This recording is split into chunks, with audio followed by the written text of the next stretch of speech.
29페이지 양가로 3번 시험 방법입니다.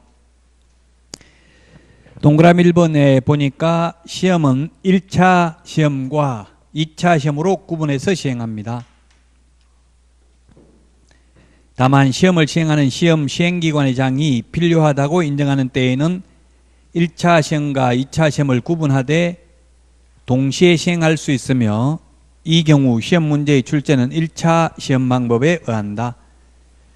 예, 그 1차 시험 방법에 의한다 이 말은 의한다는 말은 2차도 객관식으로 본다 이 뜻입니다.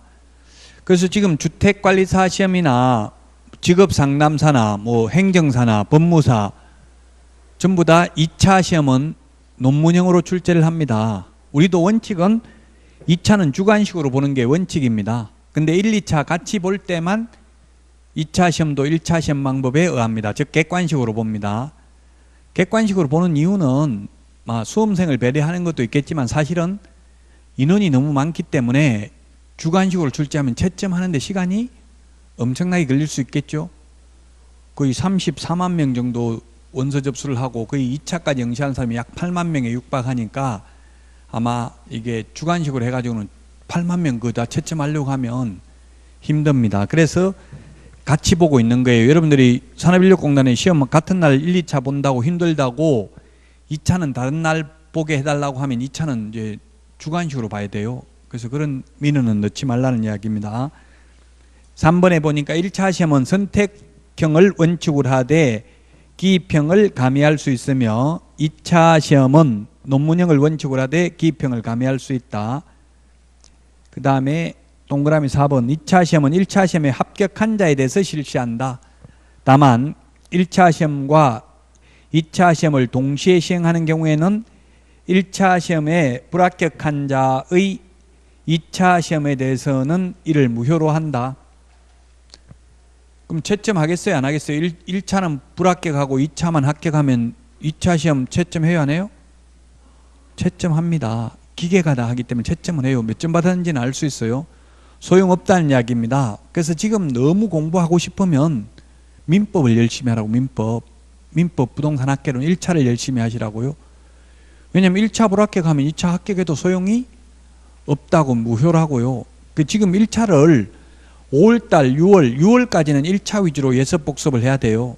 그 1차가 안 돼 있어버리면 지금 30만 명 넘게 접수해가지고 최종 2차 보는 사람이 8만 명도 안 된다고 했잖아요. 그러면 3명 중에 2명은 중간에 포기한다는 이야기. 2차를 1차 점수가 안 나오니까. 그래서 여러분들은 예습 복습은 1차 위주로 열심히 하시고 2차는 수업을 열심히 안 빠지고 듣고 이렇게 하셔야 돼요. 지금 너무 이거 지금 제가 프린트 내드렸지만 이거 지금 달달 암기해도 시험 볼 때까지 절대로 안 갑니다. 지금 밑 빠진 독에 물 붓기예요. 아무리 물 부어도 다 빠져나가 버리고 안 남아있어요. 그 계속 고통받아야 돼요. 그 고통을 차라리 즐기시라고 1년 동안. 그러다 보면 어느 날 갑자기 가슴 벅찬 희열을 느껴요. 1차는 특히 민법 같은 거는 하면 할수록 어려워요. 처음에는 쉽다가도. 그래서 시간이 오래 걸린다고. 이게 단기간에 고득점 하기가 힘든 과목이에요. 1차는 민법이나 학개론. 그래서 1차에 더 시간 공부하는 시간 더 비중을 늘려야 될 것입니다. 5번에 보니까 1차 시험에 합격한 자에 대해서는 다음 회의 시험에 한하여 1차 시험을 면제한다. 다음 회의 시험입니다. 그래서 지금 2차 합격자가 작년 재작년 모두 2만 3천 명 정도 됐고요. 그래서 2만 3천 명 정도 되는데 또 그 안 보러는 사람도 많더라고. 한 2만 명 정도 2차라만 응시해가지고 그 중에서 약 1만 명만 합격하고 1만 명은 불합격하고 이렇게 되더라고. 통계를 보면. 그러면 한 번 봐가지고 2차만 봐가지고 불합격하면 또 그 다음 회의 시험에는 1, 2차 같이 봐야 되죠. 그래서 절반이 2차만 봐가지고 떨어지니까요. 여러분들은 1, 2차 같이 꼭 응시하시기 바랍니다. 지금 혹시 2차만 하시는 분 손 들어보세요. 2차만 하시는 분? 없죠? 네, 2차만 하시는 분들이 지금 없잖아요. 그러니까 지금 뭐 2차 예를 들어서 2차 한 문제 때문에 떨어졌어요. 그러니까 그런 분들은 어떻게 생각하겠어요? 마지막에 한 2달만 하면 한 문제니까 되겠지 싶은데 다 잊어먹어버리잖아요. 한 1년 동안 안 하고 있어버리면. 그래서 이제 절반은 떨어지는 거예요. 2차가 만약에 처음부터 계속 수업 듣는 다음에 떨어질 일은 절대 없겠죠. 양가로 4번입니다. 맨 밑에 시험식입니다. 시험은 매년 1회 이상 시행한다. 옛날에는 매년 시행한다 이렇게 돼 있었는데 지금 이상이라는 말이 들어가 있어요. 제가 항의를 몇 번 했더니만 15회 때 추가시험을 봤거든요. 추가시험. 왜 추가시험 보냐? 추가시험 본다는 근거가 어디 있냐? 법령을 위반한 거 아니냐? 이렇게 따지니까 매년 시행한다고 했지 매년 한 번만 본다는 말이 어디 있냐? 이렇게 하더라고요. 그래서 2번 봤거든요. 지금은 매년 1회 이상이니까 이제 2번 봐도 상관이 없죠. 10번도 볼 수 있어요. 1년에. 이론적으로는. 또 다만 그 뒤에 보니까 다만 시험 시행기관장은 부득이한 사유가 있는 경우에는 정책심의위원회의 의결을 미리 거쳐야 됩니다. 미리 거쳐서 당해년도 시험을 시행하지 아니할 수 있습니다. 그래서 결론은 1년에 10번 볼 수도 있고 10년 동안 시험을 안 볼 수도 있다. 여기 심의위원회라는 건 정책심의위원회를 줄여서 심의위원회라고 합니다. 결론은 시험을 1년에 10번 볼 수도 있고 10년 동안 안 볼 수도 있다. 그러나 현실적으로는 해마다 한 번씩 10월 넷째 주 토요일 날 본다. 30페이지 시험 과목은 그 박스 안에 들어있는데 시험 과목은 시험에 안 나오겠죠. 이게 뭐 상법이 시험 범위냐 민법이 시험 범위냐 이런 거는 변별력이 없기 때문에 출제되지 않습니다. 그 다음에 3번 정책심의위원회입니다. 정책심의위원회는 국토교통부에 둘 수 있습니다. 둘 수 있다. 밑줄 치놓으세요. 맨 마지막 동그라미 1번 맨 마지막에 둘 수 있다. 시험에 둔다 하면 X입니다. 둘 수 있다. 그 1년에 회의 한 번도 안 하거든요. 근데 둔다라고 하면은 무조건 사무실 하나 비워놔야 되잖아요. 그 둘 수 있다라고 하면 평소에 없다가 그냥 회의할 때 나무 사무실을 쓰면 됩니다. 비용 절감을 위해서 이렇게 둘 수 있다라고 했습니다. 지금 우리나라에 정부에 위원회가 한 600개 정도 있다고 해요. 각 정권들이 처음 정권 잡으면 위원회 줄이겠다, 경비 줄이기 위해서 해놓고는 오히려 더 늘어난 경우가 많았어요. 그 위원회 이거는 그 정부 정책에 그냥 정당성만 부여하는 거지 실제 이게 외부 위원들이 반대하기 힘들죠. 왜냐하면 이거 정책심의위원회 위원 하면 수당 주고 또 프로필에 정책심의위원회 위원 역임 이런 거 하나 적을 수 있는데요. 돈 받고. 그러니까 반대할 이유가 없죠. 반대하면 다음에 위촉 안 하겠죠. 그 실제로는 이거 그냥 예산 낭비만 하는 거예요. 그냥 민주적 정당성을 부여하기 위해서 위원회를 두고 있습니다. 지금 둘 수 있는데 현재는 두고 있습니다. 뭘 심의하냐면은 기억해 보니까 공인중개사 자격 취득에 관한 사항, 그 다음에 부동산 중개부 육성에 관한 사항, 중개보수 변경에 관한 사항, 손해배상 책임의 보장 등에 관한 사항 이런 겁니다. 그럼 중개보수 올리려면 정책심의위원회 의결 거쳐야 되고요. 그 다음에 리얼에 이제 지금 협회 같은 데서는 공제료를 올려달라고 하거든요. 지금 공제 1억 가입하잖아요. 그걸 2억으로 올리고 공제료도 올리는 걸로 좀 해달라고 하거든요. 그래서 그런 거 공제료 올리는 경우에도 정책심의위원회 의결을 거쳐야 됩니다. 동그라미 3번 이게 출제됐었습니다. 공인중개사 정책심의위원회에서 심의한 사항 중 공인중개사 시험 등 자격 취득에 관한 사항의 경우에 시도지사는 따라야 된다. 즉 자격 문제, 시험 문제가 시도별로 다르면 안 되잖아요. 난이도가. 그래서 이런 것들은 따라야 된다는 뜻입니다. 나머지는 시도지사는 따라야 될 의무 없습니다. 정책심의위원회 의결사항에 대해서. 동그라미 3번이 시험에 출제됐었고요. 그 다음에 양가로 2번 정책심의위원회 구성입니다. 위원장 일명 제외가 아니라 포함입니다. 포함. 시험에는 포함 대신에 이걸 제외 이렇게 합니다. 포함 네모하십시오. 포함.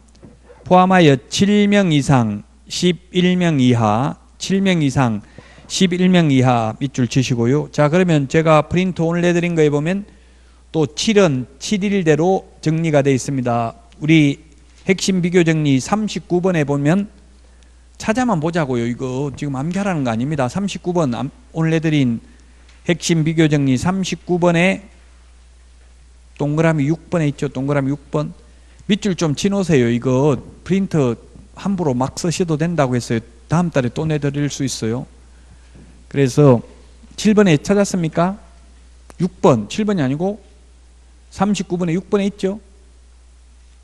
정책심의위원회는 위원장 1명 포함하여 7명 이상 11명 이하입니다. 시험에 제외하고 이렇게 하면 X입니다.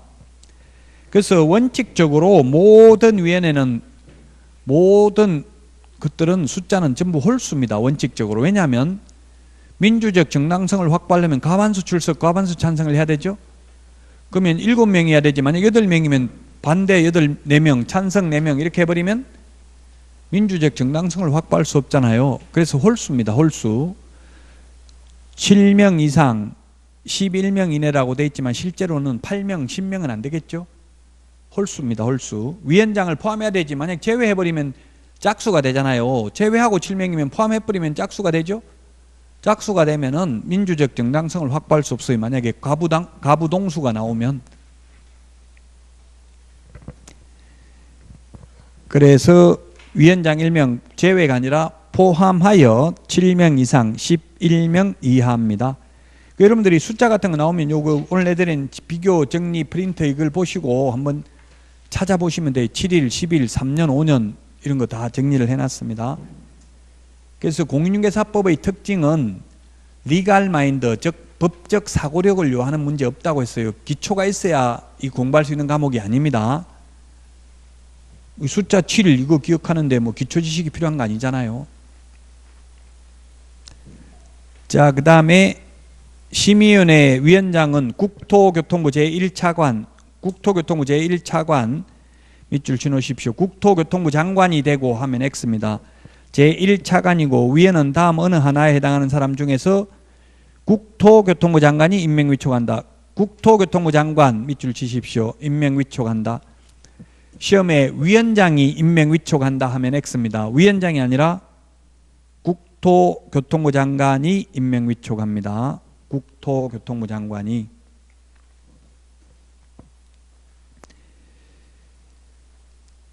자, 그 다음에 그 위원회에 대해서는 참고로 보시고요.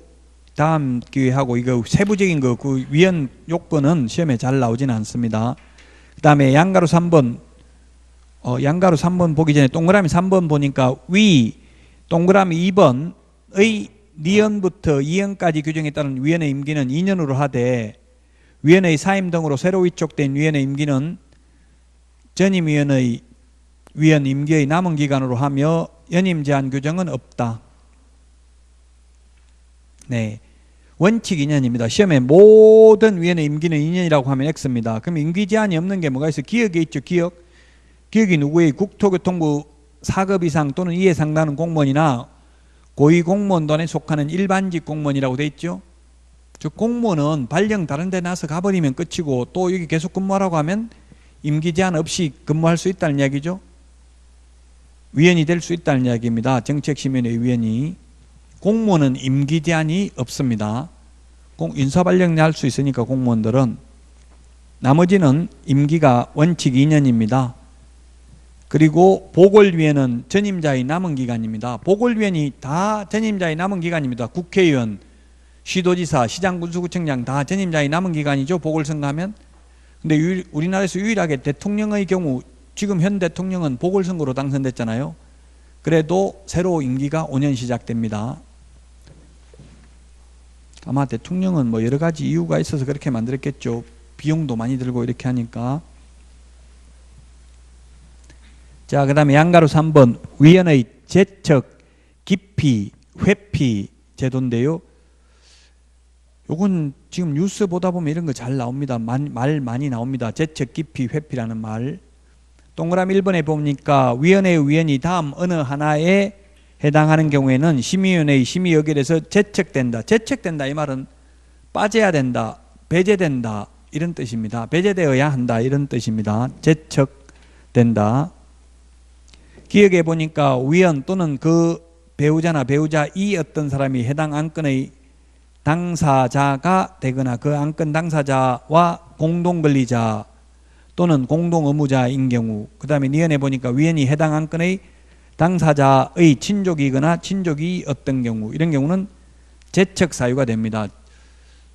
지금 뭐 이런 거 요즘 뉴스에 보니까 뭐 사법농단 관련 그 판사가 또 그 농단자를 재판하는 거는 좀 우스운 거잖아요. 재척 사유에 해당되겠죠. 그래서 국회에서 뭐 특별 재판부를 만들겠다 이런 이야기를 하니까 그 반대하는 측에서는 뭐라고 하냐면, 대법원 같은 데서는 만약에 그 해당 당사자가, 이해관계자가 재판을 하게 되면 재척 사유에 해당되니까 크게 문제될 게 없다. 재척 사유에 해당돼서 재척시키면 된다. 이런 식으로 주장하고 있어요. 예를 들면 이 재척 사유가 마찬가지예요. 아버지가 판사인데 아들이 피고인으로 죄를 지어가지고 재판받으러 오면 그는 재척 사유에 해당되겠죠. 그래서 이런 경우는 재척을 시켜야 된다. 배제시켜야 된다. 즉 빼야 된다. 그러나 만약에 재척을 안 시키면은 어떻게 하냐면은 32페이지 보겠습니다. 동그라미 3번, 2번을 조금 이따 보고, 동그라미 3번에 보니까 위원 본인이 재척 사유에 해당하는 경우에는 스스로 해당 안건의 심의 의결에서 회피해야 된다. 회피해야 된다. 피해야 된다. 빠져야 된다. 이 말이죠. 즉 아예 만약에 아들이 재판받으러 오면 아버지는 재척 사유에 해당되니까 재판을 하면 안 되는데 법원에서 모르고 아버지한테 재판을 하라고 할 수도 있잖아요. 그러면 아버지인 재판관이 스스로 나 아들이라서 재판 못하겠다 하고 회피를 해야 됩니다. 만약에 회피를 안 하면 동그라미 4번에 재척 사유에 해당됨에도 불구하고 모르고 그냥 가만히 있으니까 회피를 안 하면 모르고 넘어갈 수도 있잖아요. 그런 경우에는 해촉할 수 있습니다. 해촉. 위촉 반대가 해촉이죠. 자, 그래서 2번을 보면 해당 안건의 당사자는 위원에게 공정한 심의 의결을 기대하기 어려운 사정이 있는 경우에는 심의위원회에 기피 신청을 할 수 있고, 심의위원회는 의결로서 이를 결정한다. 이 경우 기피 신청의 대상인 위원은 그 의결에 참여하지 못한다. 재판부 기피 신청 이런 거 보셨을 거예요. 이무재 씨가 그 이부진 신라 사장하고 이혼하려고 재판부 기피 신청을 했는데 인용된 사례가 있습니다. 왜냐하면 판사하고 그 뭐 이부진 그 변호사하고 뭐 사법고시 연수원 동기고 이렇게 하면은 아무래도 나한테 불리하게 재판할 가능성이 많잖아요. 그러면 재판부 기피 신청할 수 있습니다. 뉴스에 이런 거 많이 나오더라고요. 박근혜 전 대통령 헌법재판소 그 탄핵 심판하는데도 그 헌법재판관 기피 신청을 했었어요. 물론 인용되지는 않았지만 이런 식으로 이 기피, 나한테 불리하게 할 사람인 경우는 기피 신청을 할 수도 있다. 자, 그 다음에 위원장의 직무입니다. 당연히 위원장은 심의위원회를 대표하고 심의위원회의 업무를 총괄합니다. 그리고 2번, 위원장이 부득이한 사유로 직무를 수행할 수 없는 때에는 위원장이 미리 지명한 위원 밑줄 치십시오. 위원장이 미리 지명한 위원이 그 직무를 대행합니다. 시험에 부위원장이 직무를 대행한다. X입니다. 부위원장 없습니다. 위원장이 미리 지명한 위원이 직무를 대행합니다. 공인중개사 정책심의위원회는 부위원장에 관한 규정이 없습니다. 자, 그 다음에 한가로 5번 운영을 보면 심의위원회의 회의는 동그라미 2번에 보면 재직위원 과반수 출석으로 개의하고 출석위원 과반수 찬성으로 의결한다. 아까 7명에서 11명이라고 했는데요.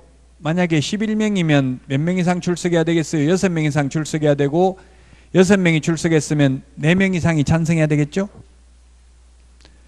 우리 국회의원이 지금 심각한 흠결이 있어요. 지금 국민들이 더 많이 못 뽑게 해서 300명이거든요. 실제 300명이면 안 돼요. 짝수잖아요. 만약에 국회의원 150명 찬성, 150명 반대 이렇게 해버리면 아무 일도 못하죠. 민주적 정당성을 확보할 수 없기 때문에 제가 볼 때는 더 늘려야 되는데 국민들이 뭐 일도 안 하면서 자꾸 월급만 받고 많이 늘리냐 이렇게 비판을 하니까 늘리지를 못하고 있는데 줄이는 거는 거의 불가능이거든요. 현실적으로 한번 늘리고 나면. 어쨌든 과반수 출석, 과반수 찬성해야 된다. 민주적 정당성을 확보하려면. 그래서 11명이면 6명 이상 출석, 6명이 출석했다면 4명 이상 찬성입니다. 그럼 만약 국회의원이 150명이면 150명이 아니고 300명이면 300명 중에서 과반수 출석이니까 151명 이상 출석, 여기다가 76명 이상 찬성하면 되겠죠. 그래서 원래대로 하면은 야당이 국회에 안 오면 더 통과되기가 쉬워요, 사실은. 근데 이제 국민들이 그러면 욕을 하기 때문에 그 야당도 계속 오기를 바라는 거지만 실제로 딱 하려면은 151명만 출석해가지고 76명만 찬성하는 게 더 통과되기는 쉽겠죠. 과반수 출석, 과반수 찬성입니다. 민주주의의 가장 큰 원칙이 다수결의 원칙이죠. 100% 찬성이라는 게 민주주의에는 있을 수가 없죠. 그래서 과반수 출석, 과반수 찬성입니다. 시험에 재적위원 과반수 찬성으로 의결한다 하면 X입니다. 재적위원 과반수 의결이 아니라 뭐라고요? 출석위원 과반수 의결입니다.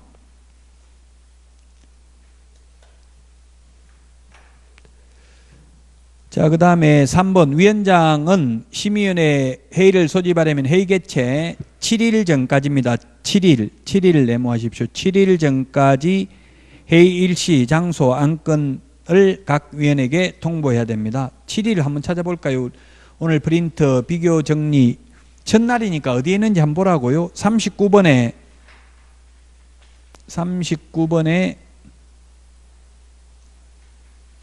14번에 있죠. 39번에 14번. 밑줄 치세요. 39번에 14번. 오늘 핵심 비교 정리 내드린 거 찾았습니까? 39번. 이렇게 다 정리되어 있다고요. 알아야 될 거는 이 두 장이 다 정리되어 있어요. 1년 동안 알아야 될 거. 이 두 장만 다 알고 있으면 80점은 받는다고요. 7일입니다. 7일. 자, 다만 긴급하게 개최하여야 하거나 부득이한 사유가 있는 경우는 회의 개최 전날까지 통보할 수 있다.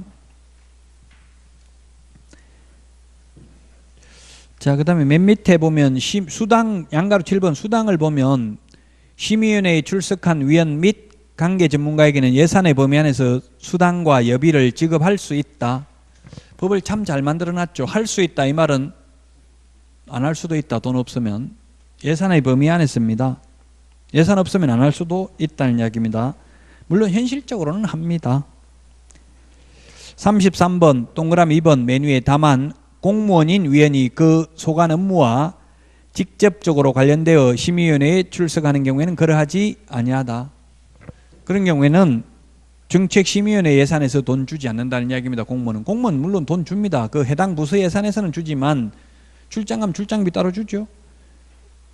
정책심의위원회 예산에서 지급하지는 않는다는 이야기입니다.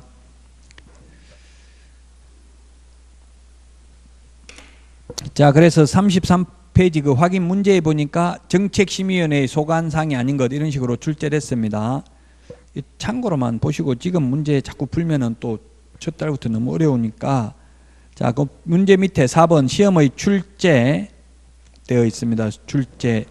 동그라미 1번에 보니까 시험 시행기관장은 중교무 및 관련 분야에 관한 학식과 경험이 풍부한 자 중에서 시험 문제 출제 선정 검토 채점을 담당할 자 이하 이걸 출제위원이라고 합니다. 출제위원을 임명 위촉한다.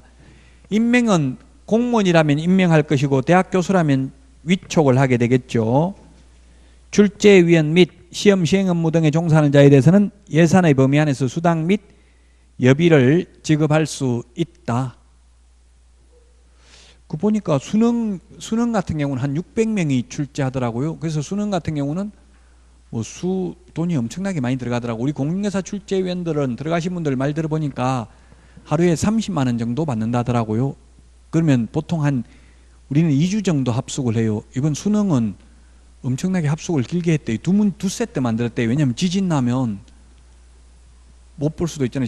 중간에 지진 나가지고 옛날 포항 경주 지진 나가지고 문제 됐잖아요. 그때 수능에 그 지진 나가지고 못 보면 이미 문제 공개됐기 때문에 그걸 또 볼 수는 없잖아요. 그 다른 문제 하나 더 만든다고 엄청나게 돈 많이 들어갔대요. 공인중개사는 뭐 두 세트 만들진 않아요. 그래서 공인중개사는 어떻게 만드냐 하면은 과목별로 출제위원이 좀 다르더라고요. 민법 같은 경우는 거의 뭐 8명씩 이 정도 들어가고요.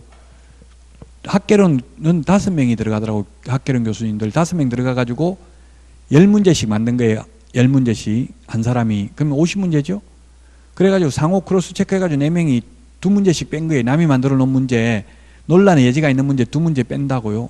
그렇게 해서 40문제 만들더라고. 40문제 다 한 사람이 만드는 게 아니에요. 뭐 경제 파트, 뭐 감정평가 이 딱딱 전공하는 교수들 따로따로 분리해가지고 만듭니다. 예, 그래서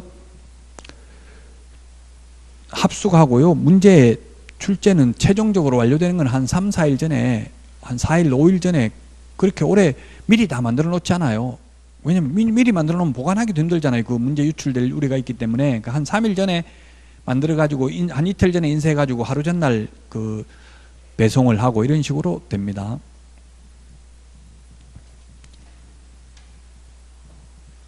동그라미 2번 출제위원으로 임명 위촉된 자는 시험 시행기관의 장이 요구하는 시험 문제 작성 또는 채점상 유의사항 및 서약서 등에 따른 준수사항을 성실히 이행하여야 한다. 그 뭐라고 돼 있냐면은 확약서에 보면 출제위원 들어갔다는 말 죽을 때까지 하지 않겠다 이런 거, 또 문제 유출하지 않겠다 이런 거 확약서 씁니다. 동그라미 3번 시험 시행기관장은 규정을 위반함으로써 시험의 신뢰도를 크게 떨어뜨리는 행위를 한 출제위원이 있는 때에는 그 명단을 다른 시험 시행기관의 장 및 그 출제위원이 소속하고 있는 기관의 장에게 통보해야 된다. 부정행위하면 명단을 통보해야 된다고. 대학 교수면 총장한테 통보하게 되겠죠. 34번 국토교통부 장관 또는 시도의사는 시험 시행기관의 장이 명단을 통보한 출제위원에 대해서는 그 명단을 통보한 날부터 5년 내모하십시오. 5년간 시험의 출제위원으로 위촉하여서는 아니 된다. 제가 출제를 모의고사 해봐도 문제 내려고 하면 이런 거 5년을 3년으로 바꾼다든지 이렇게 하면 문제 내기가 쉬워요. 그래서 이런 식으로 출제한다는 이야기입니다. 자, 5년 우리 프린트 오늘 핵심 비교정리 프린트 5년이 41번에 동그라미 2번에 있죠. 부정행위한 출제, 부정행위 출제라고 돼 있는데 출제위원이죠. 출제위원. 길게 적어버리면 한 줄 더 늘어나서 못 적은 거예요. 부정행위를 한 출제위원 5년간 자격 박탈이다. 즉 출제위원 부정행위하면 5년간 출제위원으로 위촉될 수 없다는 이야기입니다. 한번 부정행위하면 5년이 아니라 영원히 거의 못 들어간다고 봐야 돼. 현실적으로는. 그래서 출제를 보면 1회 때부터 8회 때까지는 그 강남대학교 이창석 교수님, 지금 명예교수인데 지금 부동산 학개론에 보면 계보가 나오잖아요. 그 이창석 교수님, 뭐 안정건 교수님 이런 거 나오죠. 이창석 교수님, 문영기 교수님, 광원대 이런 분들이 1회 때부터 8회 때까지 주도했고요. 그 다음에 9회 때부터 15회 때까지는 안정건 교수님, 이런 한성대학교 이런 분들이 주도를 했고, 지금은 이제 출제하러 가는 분들이 여기 다른 분들이 출제하러 들어갑니다. 제가 이름은 다 알고 있는데 공개하지는 않겠습니다. 왜냐하면 지금 인터넷에 보니까 출제 누가 했는지 공개해라, 가만 안 두겠다 뭐 이런 말을 해서 함부로 공개할 수가 없어요.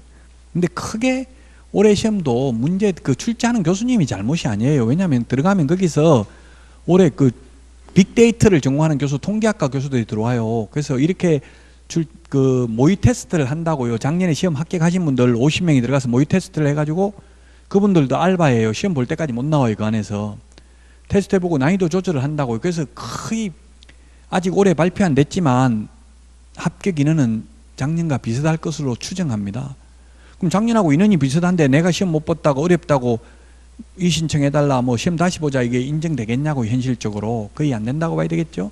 그러니까 저는 뭐 이런 말을 하면 요거 드물 가능성이 많은데 거의 비슷할 것으로 추정합니다. 이제 좀 있으면 금방 발표되잖아요. 이제 이달 말에 발표돼 보면 알겠죠. 다음 주 오면 벌써 발표돼 있을 가능성이 많네요. 그래서 어쨌든 출제위원들은 이제 어렵게 내라고 하면 거기서 난이도 조절을 해가지고 좀 더 어렵게 해라, 쉽게 하라 하면 문제를 자꾸 수정합니다. 2주 정도 합숙하는데 한 번 내고 그대로 있는 게 아니잖아요. 2주 동안 계속 테스트 해보고 수정을 하고 이런 식으로 합니다.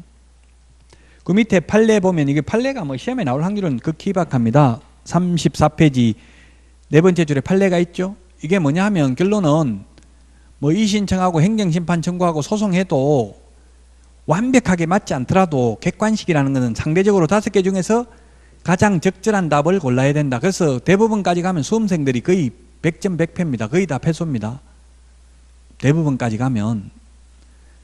그러니까 여러분들이 딱 60점, 참 안타깝게도 시험 보고 나면 거의 한 문제 때문에 떨어진 분들이 엄청나게 많거든요. 그래서 여러분들이 조금 열심히 해서 그 한 문제에 걸려가지고 막 이의 신청하고 행정심판 청구하고 소송하고 이런 일이 안 당하기를 좀 희망합니다. 그 소송하면요, 소송기간이 3년씩 이렇게 걸리는 경우도 있어요. 그럼 차라리 막말로 하면 1년 다시 공부해가지고 합격하는 게 더 빨라요. 어떤 경우는 5년 후에 합격자가 나온 경우도 있어요. 소송해가지고.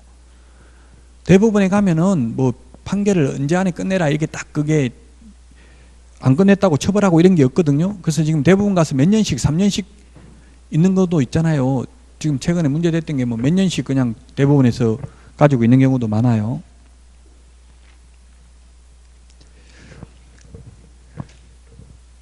그 실제로는 완벽하지 않는 거, 올해도 물론 완벽하지 않은 문제가 있었고요. 완벽하지 않아도 이 신청 받아주고 안 받아주고는 뭘로 가지고 결정을 하냐면 합격 인원 가지고 결정해요. 합격 인원이 적으면 뭐 별로 잘못된 거 아니라도 이 신청 받아줘 가지고 합격자를 좀 더 맞추고요. 합격자가 이미 작년보다 만약에 많다고 하면 설령 잘못됐다 하더라도 이 신청 인정 안 해줍니다. 잘못된 걸 알아도. 그럼 안 하면 어떻게 해야 돼요? 행정심판 청구해야 되죠? 그럼 소송해야 되죠. 그러면서 행정심판 소송하면은 시간이 많이 지나가 버리면 잊혀지잖아요. 협회에서도 막 지금 합격자 많이 나온다 하고 이렇게 하는데 행정심판이나 행정소송을 하면 몇 년 지나서 나올 수도 있기 때문에 이 신청은 인정이 안 될 수도 있다. 설령 좀 잘못됐다 하더라도. 자, 그 다음에 시험 실시 5번에 양가로 1번 시험 위탁입니다. 원래 시험은 누가 해야 된다 했어요? 맨 처음에 시도지사가 하는 게 원칙이라고 했죠? 근데 시도지사가 위탁을 할 수 있습니다. 어디다가? 공기업, 준정부기관 또는 협회에 위탁할 수 있습니다. 물론 현재는 어디 위탁되어 있어요? 현재는 공기업인 한국산업인력공단에 위탁이 되어 있습니다. 협회도 위탁할 수 있습니다. 위탁을 한 때에는 관보에 고시해야 됩니다. 자, 시험 공고입니다. 양가로 2번, 동그라미 1번. 개략적 사항은 매년 2월 28일까지 관보 및 신문 등의 진행에 관한 법률에 따른 일간신문에 공고해야 됩니다. 근데 지금 이미 작년에 시험 공고문에 올해 작년이 아니고 올해네요. 올해 시험 공고문에 30회 시험은 2019년 10월 26일 날 본다고 이미 나와 있어요. 10월 넷째 주 토요일 날. 이게 옛날에 이런 게 없다가 생긴 게, 옛날에는 미성년자는 못 본다고 해놓으니까 미성년자 나이는 어떻게 계산해요? 생일에 따라 다르잖아요. 그럼 맨날 국토부에 전화해가지고 나 생일 언제인데 시험 언제 보냐, 공부해야 되냐 말아야 되냐 이렇게 질문 계속하고 이러니까 이제 예측된 삶을 살 수 있도록 미리 알려주는 겁니다. 2월 28일까지는 관보 및 일간신문에 공고해야 된다. 그 다음에 동그라미 2번은 확정 공고는 시험 시행일 90일 전까지 관보 및 일간신문에 공고합니다. 시험 장소, 시험 방법, 합격자 결정 방법 및 응시서류 반환에 관한 사항. 그래서 아마 이제 시험 나중에 원서 접수하면은 여러분들이 빨리 접수를 해야 돼요. 왜냐하면 그 학교 어느 학교에 친다 이렇게 나와 있는데 내가 가까운 학교, 원하는 학교 그 사람 다 차버리면 이제 더 이상 접수 못해요. 거기는. 그러니까 접수, 만약에 8월 달에 접수를 하는데 접수하라고 하면 바로 첫날 접수하는 게 좋아요. 응시원서입니다. 35페이지. 시험 응시하는 자는 당해 지방자치단체 조례가 정하는 수수료를 납부해야 됩니다. 시도의사가 시행하는 경우. 다만 동그라미 3번 국토교통부 장관이 직접 시험을 시행하는 경우에는 국토교통부 장관이 결정 공고하는 수수료를 내야 됩니다. 아직까지 한 번도 국토교통부 장관이 직접 시험을 시행한 적은 없습니다. 그 다음에 4번 시험 또는 자격증 재교부 업무를 위탁한 경우에는 당해 업무를 위탁받은 자가 위탁한 자의 승인을 얻어서 결정 공고하는 수수료를 내야 됩니다. 그게 지금 이제 여러분들이 이 수수료에 동그라미 4번, 동그라미 이 4번 수수료 결정 공고한 수수료가 얼마 냈냐면 올해 28,000원 냈어요. 최근에 계속 28,000원 냈어요. 이게 감독관들이 10만 원 정도 받는다더라고요. 출제 감독하면. 감독하러 가려고 하겠어요? 안 하겠어요? 사람들이? 별로 안 원한대요. 그 수능 감독이 이틀 동안 해야 된대요. 실제로는 하루 예비 소집까지 해서 한 12만 원 정도인가 준대요. 서로 안 가려고 한대요, 선생님들. 왜냐면 갔다가 잘못되면 책임져야 되잖아요. 그 감독 잘못해가지고 문제 사고 나면 문제 생기면 책임은 져야 되고 보수는 얼마 안 되기 때문에. 근데 거의 할당해가지고 강제적으로 거의 가야 되나 보더라고요.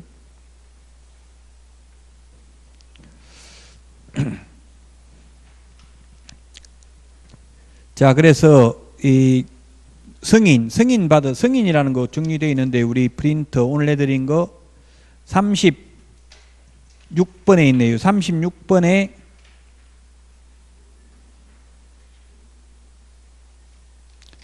동그라미 5번에 있네요. 위탁받은 자가 위탁한 자의 승인을 얻어서 그 줄여놨는데 결정 공고하는 수수료 내야 된다는 뜻입니다. 동그라미 5번 찾았죠? 위탁받은 자가 위탁한 자의 승인을 얻어서 결정 공고하는 수수료 내야 된다. 그게 28,000원이었습니다. 최근에는. 양가로 4번 응시수수료 반환입니다. 응시수수료 반환. 시험 시행기관의 장은 응시수를 납부한 자가 응시의사를 초래하는 경우에는 국토교통부령이 정하는 바에 따라서 응시수수료의 전부 또는 일부를 반환해야 된다. 동그라미 2번에 동그라미 기억해 보니까 과오납한 경우에는 과오납한 금액 전부 다 돌려준다. 과오납이라면 예를 들면 28,000원인데 초과해서 내면 초과된 부분 다 돌려준다 이 말이에요. 우리 예를 들면 재산세 같은 것도 저도 2번 내봤어요. 왜냐면 가상계좌 이런 걸 내는 게 있잖아요. 그런 걸 내놓고 또 영수증이 있길래 납부하라는 영수증이 있길래 안 낸 줄 알고 또 한 번 더 은행 가서 내는 경우도 있어요. 그렇게 2번 내면 한 번 돌려주는 것처럼 과오납하면 초과해서 내면 다 돌려준다. 그 다음에 니은의 시험 시행기관의 기책 사유로 응시하지 못한 경우, 아직까지 이런 일이 한 번도 없었습니다. 그런데 극단적으로 화재가 발생했거나 지진이 나가지고 시험 못 본다면 다 돌려주겠죠. 한 번도 이런 적은 아직은 없었고요. 디귿의 접수기간 내에 접수를 취소하면 전부 다 돌려줍니다. 접수기간 내에. 접수기간이 열흘이거든요. 열흘. 첫날 접수했다 마지막 날 취소하면 다 돌려줍니다.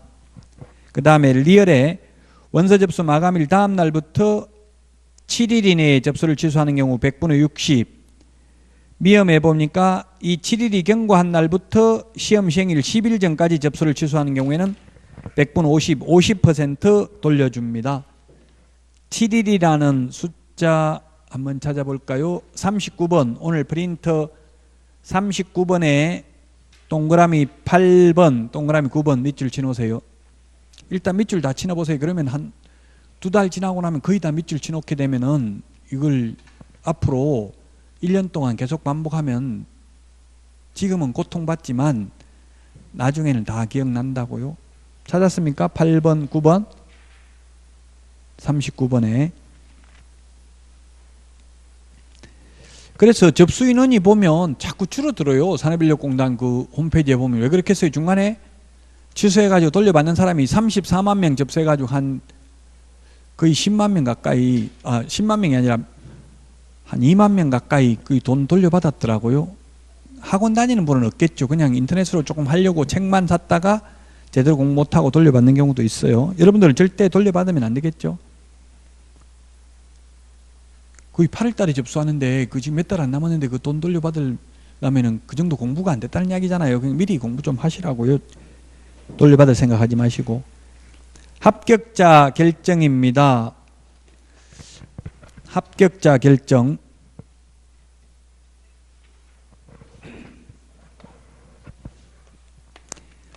1차와 2차가 있는데 1차는 절대평가입니다. 절대평가. 1차는 무조건 절대평가예요. 그래서 40점 밑으로 과락 없이 평균 60점이 무조건 합격이죠. 1차는 40점 밑으로 과락이 있으면 안 됩니다. 2차는 원칙이 절대평가입니다. 2차는 원칙이 절대평가다. 그래서 2차도 40점 밑으로 과락 없이 평균 60점 이상이면 합격입니다. 2차도. 근데 예외적으로 2차의 경우에는 예외적으로 상대평가를 할 수도 있고요. 상대평가. 상대평가는 2회부터 9회까지는 상대평가했습니다. 2회부터 9회 시험까지. 2회부터 9회까지는 2년에 3,000명 선발했어요. 그 카트라인이 80점 넘은 적도 있어요. 7회 때.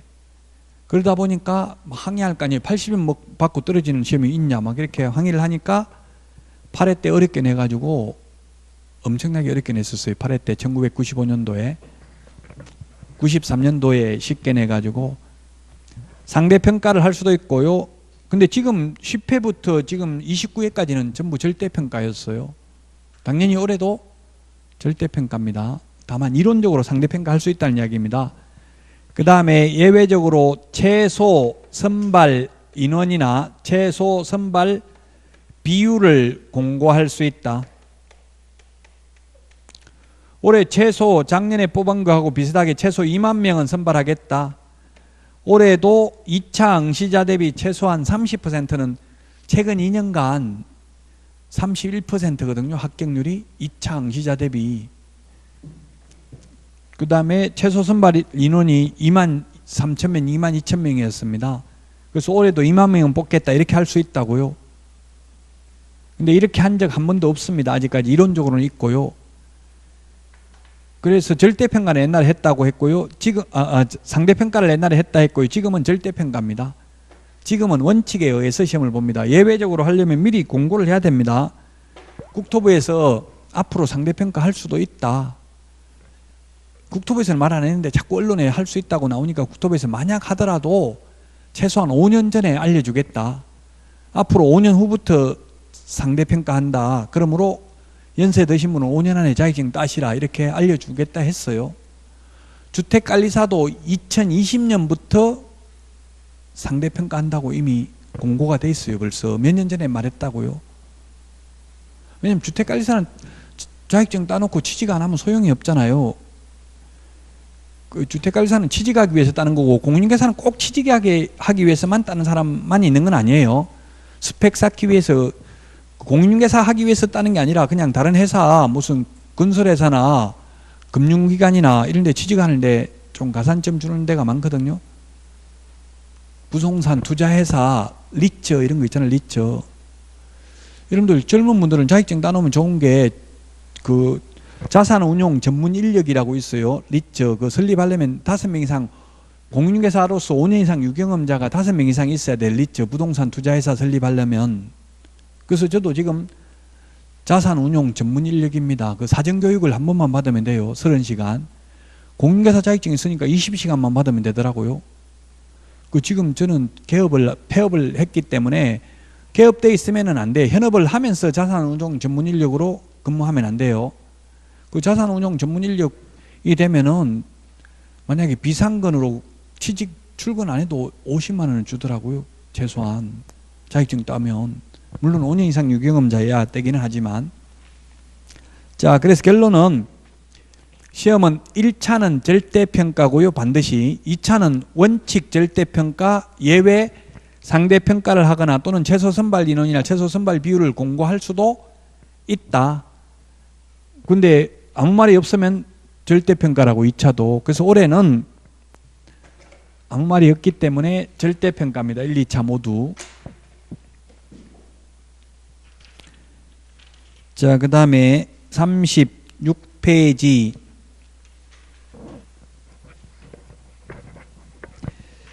36페이지 표는 이때까지 했던 걸 정리해 놓은 거고요. 표 박스는. 그 다음에 36페이지 표 박스 밑에 7번 합격자 공고와 자격증 교부입니다. 자격증 교부는 두 번째 줄에 공고일로부터 1개월 내모하십시오. 1개월 이내에 자격증을 교부해야 된다. 만약 시험에 이런 걸 제가 출제를 해보니까 이런 거 숫자 바꾸는 게 최고 문제 내기 쉬워요. 이 1개월 대신에 30일 이렇게 하면 X가 되겠죠. 이런 문제 내기가 쉽기 때문에 출제위원들이 이런 걸 관심을 가지고 본다고요.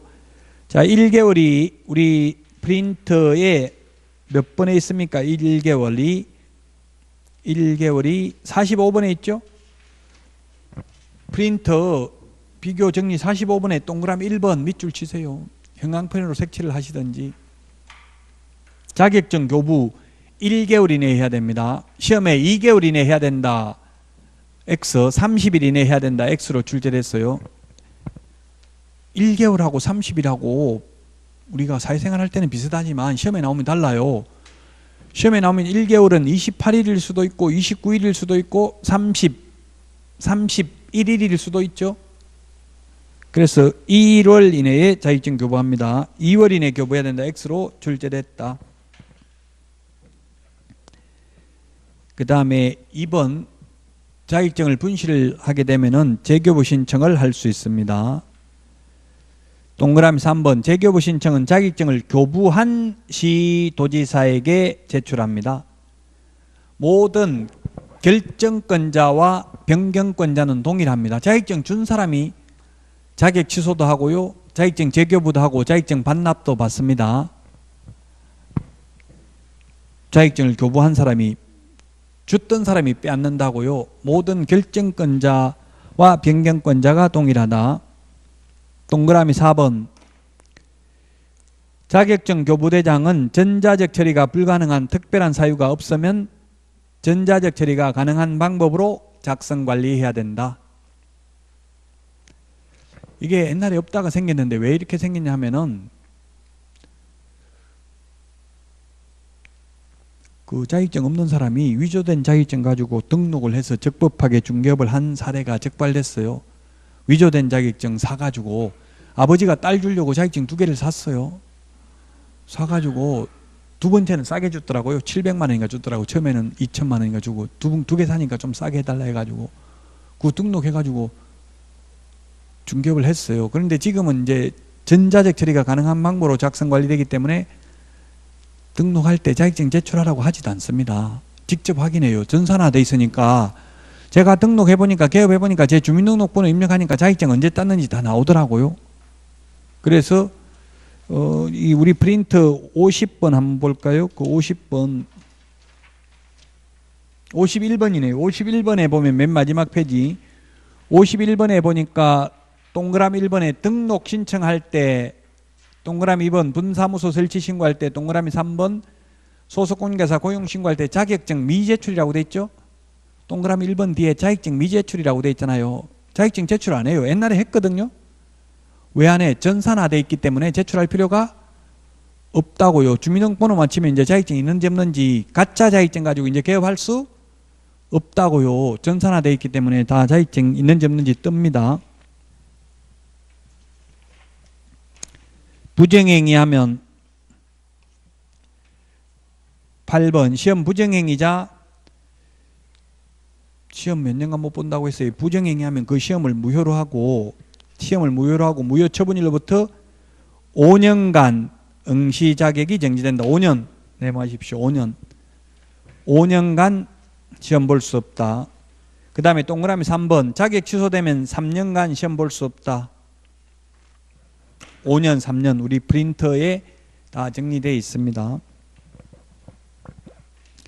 9번 자격증 양도 대여의 금지입니다. 양도 대여. 네, 자격증 빌려주도 안 되고 빌려도 안 됩니다. 이렇게 자격증 양도 대여하거나 양수 대여받으면 1년 이하의 전역이나 1,000만 원 이하의 벌금에 처하고요. 또 빌려준 사람은 자격 취소 사유에도 해당됩니다. 자격증 빌려주면 안 된다. 양도하는 사람은 없고요. 양도가 될 수가 없죠. 이거는 일신 전속적이니까 운전면허증을 팔아먹을 수는 없죠. 양도 대상이 될 수가 없습니다. 그 현실적으로는 대여한 사람은 많이 있습니다. 빌려준 거예요. 팔아먹을 수는 없고. 양도 대여하면 안 된다. 38페이지 양가로 2번 유사명칭 사용금지 하면 안 된다. 공인중개사 자격증이 없는 사람은 공인중개사라는 말을 쓰면 안 됩니다. 그래서 유사명칭도 안 된다. 판례가 대표자라는 말을 쓰면 안 된다. 대표자. 그 자격증 없는 사람은 명함에다가 대표, 사장, 회장, 오너 이런 말 쓰면 안 돼요. 보통 현업에서는 보면 돈 투자한 사람, 아마 여러분들도 합격하면 모집 공고에 보면